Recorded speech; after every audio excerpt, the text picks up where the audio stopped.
এবারের মাধ্যমিক পরীক্ষায় 700 নম্বরের মধ্যে 688 নম্বর পেয়ে নজর কেড়েছে সে। ফলাফল প্রকাশের পর থেকেই পরিবার, স্কুল এবং এলাকা জুড়ে খুশির আবহ তৈরি হয়েছে। তামিম জানায়, পড়াশোনার ক্ষেত্রে নির্দিষ্ট সময় বেঁধে পড়ায় সে কখনো বিশ্বাস করত না। তার মতে, কতক্ষণ পড়ছি সেটা বড় কথা নয়, ধারাবাহিকভাবে পড়াটাই সবচেয়ে গুরুত্বপূর্ণ। ছোট থেকেই পড়াশোনাকে ভালোবেসে এগিয়েছে সে। সব বিষয়ে তার প্রিয় হলেও বিশেষ করে বিজ্ঞান বিভাগের বিষয়গুলির প্রতি তার আলাদা আকর্ষণ রয়েছে। তার সবচেয়ে প্রিয় বিষয় পদার্থবিদ্যা, পাশাপাশি গণিতের প্রতিও ছোটবেলা থেকেই গভীর আগ্রহ রয়েছে। ভবিষ্যতে ডাক্তার হওয়ার স্বপ্ন দেখছে তামিম। সেই লক্ষ্য পূরণের জন্য আগামী দিনে নেট পরীক্ষার প্রস্তুতি নিতে চায় সে এবং MBBS পড়ার ইচ্ছাও প্রকাশ করেছে। তবে শুধুমাত্র চিকিৎসা বিজ্ঞানেই নিজেকে সীমাবদ্ধ রাখতে চাইছে না এই মেধাবী ছাত্র। পাশাপাশি JEE পরীক্ষাতেও বসার পরিকল্পনা রয়েছে তার। বিজ্ঞান ও প্রযুক্তি দুই ক্ষেত্রেই নিজের দক্ষতা যাচাই করতে চায় তামিম। পড়াশোনার পাশাপাশি খেলাধুলোতেও যথেষ্ট আগ্রহ রয়েছে তার। বিশেষ করে ফুটবল খেলতে খুব ভালোবাসে সে। বন্ধুদের সঙ্গে সময় কাটানো তার পছন্দের অন্যতম বিষয়।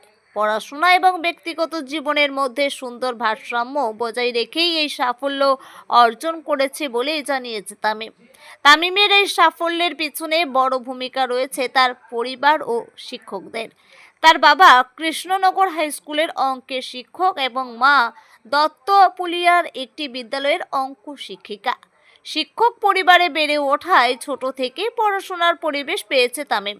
ছেলের এই সাফল্যে অত্যন্ত খুশি বাবা, মা সহ গোটা স্কুল। অঞ্জন শুক্লের রিপোর্ট, খবরের দর্পণ।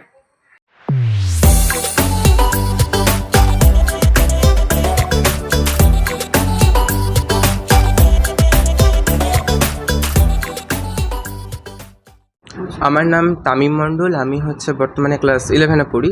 আমি কৃষ্ণনগর কলেজিয়েট স্কুলে পড়ি। আর আমি 688 মাধ্যমিক রাজ্যের মধ্যে কত স্থান? দশম, রাজ্যের মধ্যে দশম। তো একটু বলবে কীভাবে পড়াশোনা প্রিপারেশন নিয়েছিলে? দেখুন, প্রিপারেশন বলতে আপনার যেটা দিনে কত ঘন্টা পড়লে বা এই বাঁধা ধরা আমি একদম প্রথম কথা বিশ্বাস করি না। হ্যাঁ, সবচেয়ে যেটা ইম্পর্টেন্ট ফ্যাক্টর সেটা হচ্ছে কনসিস্টেন্সি।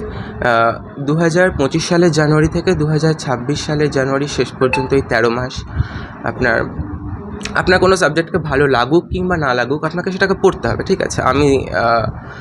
আমার যে সাবজেক্টগুলো ভালো লাগতো, মানে বেসিক্যালি সায়েন্সের সাবজেক্টগুলো, সেইগুলো আমি ভালোবেসেই পড়তাম। ওগুলোর কোনো বাধা ধরা ছিল না, আমার সিলেবাসেরও বাধা ধরা ছিল না।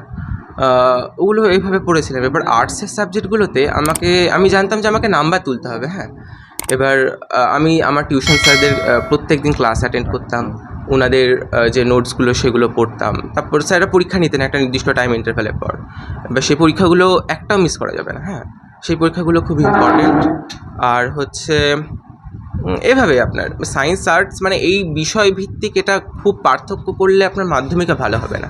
পরবর্তী যখন আপনি স্ট্রিম চুজ করবেন তখন সেক্ষেত্রে হতে পারে, বাট মাধ্যমিকে ভালো ওভারঅল পেতে হলে আপনাকে দুটো একই গতিতে পড়তে হবে। এটাই। তোমার প্রিয় সাবজেক্ট কি? ফিজিক্স। ছোট থেকেই কি ফিজিক্স নিয়ে পড়াটা ভালো লাগতো? না, ছোট থেকে আমার অঙ্ক, ফিজিক্স এই দুটোকে খুব ভালো লাগে। বড় হয়ে কি হতে চাও? বড় হয়ে ডাক্তার।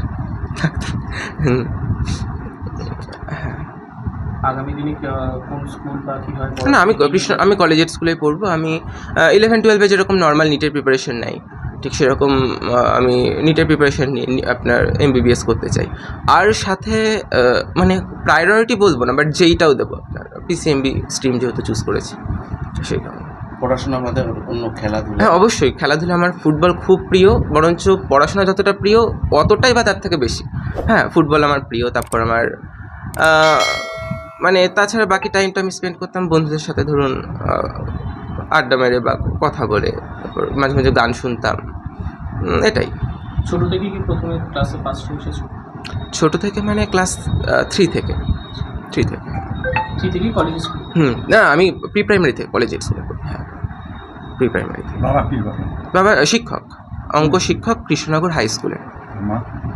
মাও শিক্ষক, উনি মাও অঙ্ক শিক্ষক, Duttapulia union academic for girls school.